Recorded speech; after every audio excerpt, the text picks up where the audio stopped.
You're listening to the Valley Labor Report with David Story and Jacob Morrison. What happened last week in Southern labor? This segment is brought to you by Jonah Furman. You can subscribe to his newsletter to get the rest of what happened in U.S. labor on Substack. That is whogetsthebird.substack.com. So let's jump right into new organizing. 96 staffers at D.C.-based 501c3 Defenders of Wildlife are unionizing with OPEIU, Local 2. 104 transportation and maintenance workers for Corpus Christi Regional Transportation in Corpus Christi, Texas, are organizing with the Transportation Workers Union. 45 security guards at the Customs and Border Patrol building in El Paso are unionizing with SPFPA. 6 bricklayers and masons for furnace parts supplier Specialty Foundry Products in Bessemer, Alabama, are organizing with the Bricklayers Local 8 Southeast. Woot woot. 4 workers in Carmeuse, which makes limestone and limestone products, are joining the steel workers in Macon, Georgia. We had a couple of NLRB wins. 38 workers at Southern Glazers Wine and Spirits in San Antonio, Texas, voted 18-9 to join Teamsters Local 657.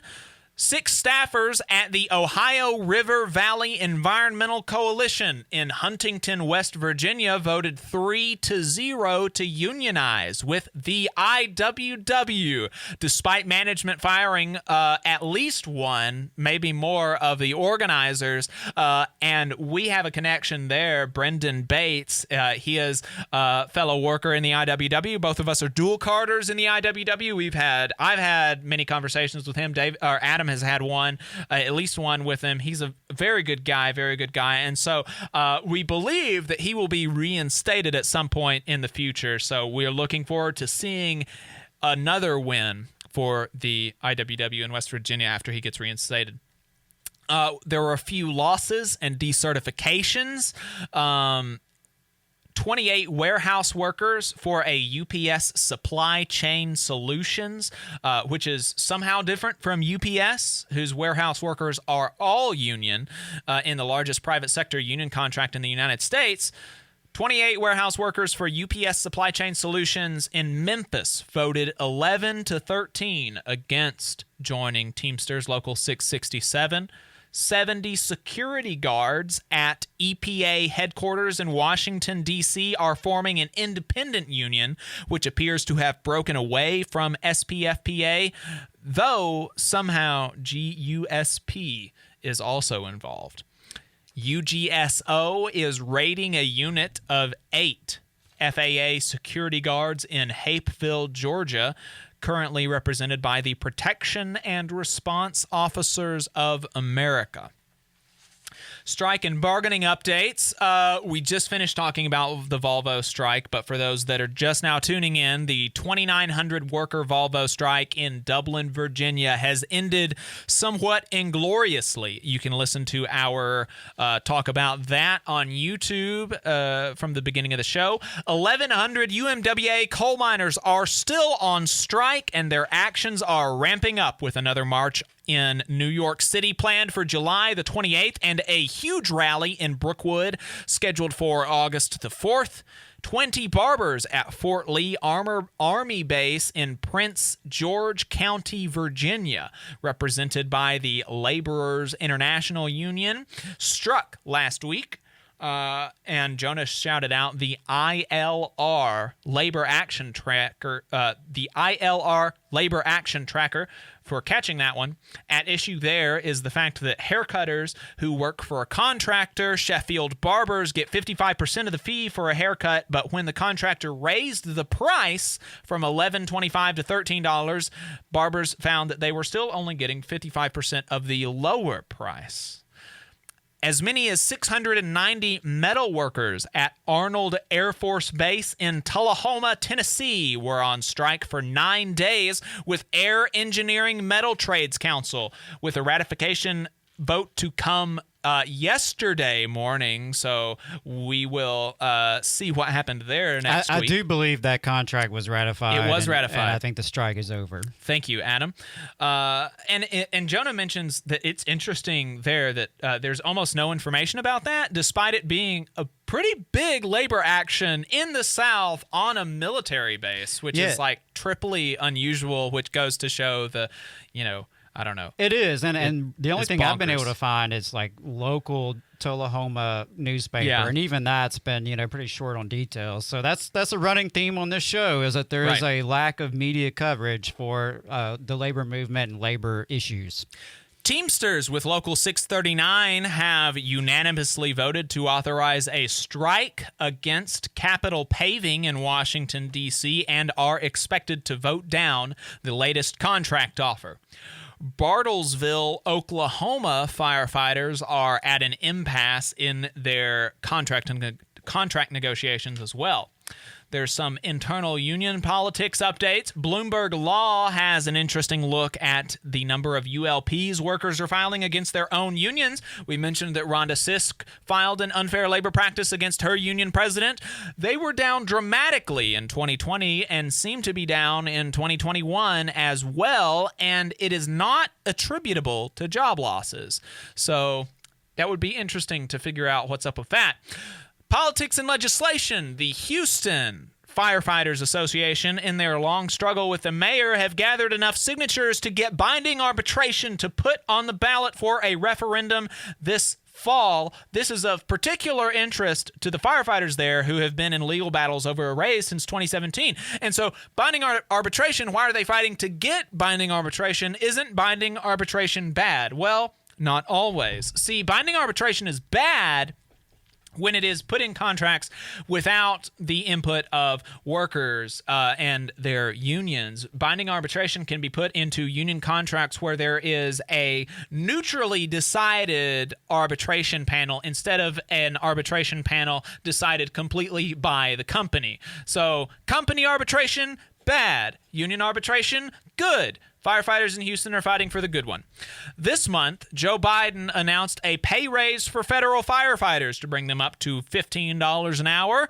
And the National Federation of Federal Employees, which is a machinists affiliate, is urging the administration to build on that progress for federal firefighters. And finally, the PRO Act has some hope of passing in the Infrastructure Reconciliation Bill, which is good. So that's going to segue us. I thought we would have more time, especially since we didn't have a guest, but gosh, time absolutely flies. Time absolutely flies. So before you get on the PRO Act, I think it's worth mentioning that we do have over 600 members at the Frito-Lay plant in Topeka, That's Kansas. right. Even though that's outside of the South, that is one of the most visible strikes happening right now.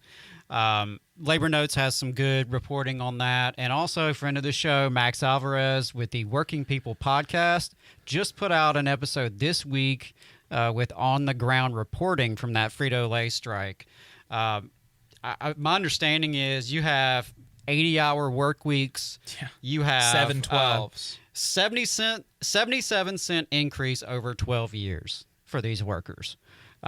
Just totally ridiculous. So, Yeah. if you're at the gas station, at the grocery store, and, getting some munchies, getting some Frito-Lay chips, think about that.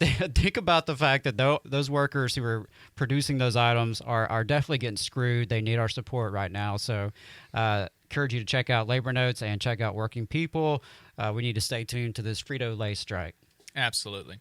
So the PRO Act, some portions of it have a chance to pass through the Reconciliation Infrastructure Bill. So let's have a quick review. I was hoping we'd be able to dive more into it this week, but maybe we can do a deeper dive next week or subsequent weeks. So what is the PRO Act? The PRO Act is the largest piece of positive labor law reform since the National Labor Relations Act, really. I mean, it just does so much. It eliminates right to work across the country.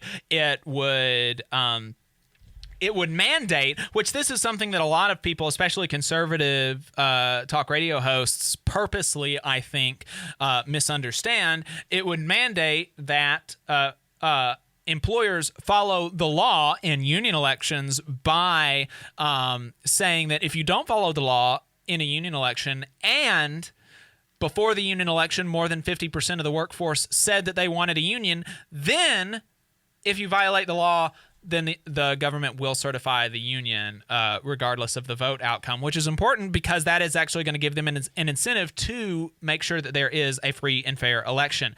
Wait, you mean companies might actually face consequences for breaking the law? It's weird. I thought that was just regular people that face those consequences. And it's really weird that conservatives would be against that, but, you know. Yeah, but it's funny how law and order just doesn't apply. Yeah. Of course. It would also institute real consequences for firing pro-union workers. It would allow the NLRB to levy fines. It would, there's just so much. It would make legal secondary strikes where workers at one workplace in a manufacturing line want to go on a sympathy strike for other workplaces to try to put pressure on, the larger system. And so some of that sounds like, well, how's that going to pass through reconciliation? Because reconciliation is just about the federal government's budget, and things can only pass reconciliation if they affect the federal government's budget. So, some of that doesn't sound like it can pass through reconciliation, and the Communication Workers of America have a good explainer on what they think can make it through reconciliation. We're going to give that to you on the other side, and we're going to talk about Huntsville. Stay tuned. You're listening to the Valley Labor Report with David Story and Jacob Morrison. My name is Dr. Zach Hayden, and I am the Executive Director of the Automotive Free Clinic. I hold a PhD from Berkeley and 2 Automotive Service Excellence certifications. The Automotive Free Clinic is a 501c3 nonprofit shop in Prattville, Alabama, and I have 7 years of experience in the automotive field. We began as a pandemic project in March of 2020 with a dream of providing free and low-cost automotive repair to disadvantaged people. Our shop works by providing parts to community members at commercial cost, and labor is on a pay-what-you-can basis. Our shop was a mobile repair shop for approximately 1 year. During that time, we repaired almost 70 vehicles and gave away 2 vehicles to needy community members. We need your help to continue providing this service. Our staff of about 12 are all volunteers, including 2 technicians, but we do have overhead, including shop rent, insurance, service manuals, tools, and utilities. To make a donation, please visit automotivefreeclinic.org. Thank you. If you want to see what we are up to throughout the week and get our snide quips about the news of the day, then you should follow us on social media. We are on Facebook at facebook.com/The Valley Labor Report. We're on Twitter at Labor Reporters. I'm on Twitter at JacobM_AL. And if you missed part of the show and want to go back and watch it later, you can search YouTube for The Valley Labor Report and subscribe to our channel. You can go back and watch the full show there, and we also clip segments and release them throughout the week. We do upload the program on more than 11 different podcasting apps. So to see if we are on your listening platform of choice, you can go to thevalleylaborreport.transistor.fm/subscribe. We've got a website where you can buy our hats and our stickers. Our hats are almost gone, folks. We've only got 15 left. 15 hats left. If you want to get one of those, make sure you go to our website and get you one. That is thevalleylaborreport.org. They are $35. Shipping is included for a good American union-made hat. And finally, if you appreciate our work and you want to help us stay on the air, then consider throwing us a couple dollars a month on patreon.com/The Valley Labor Report.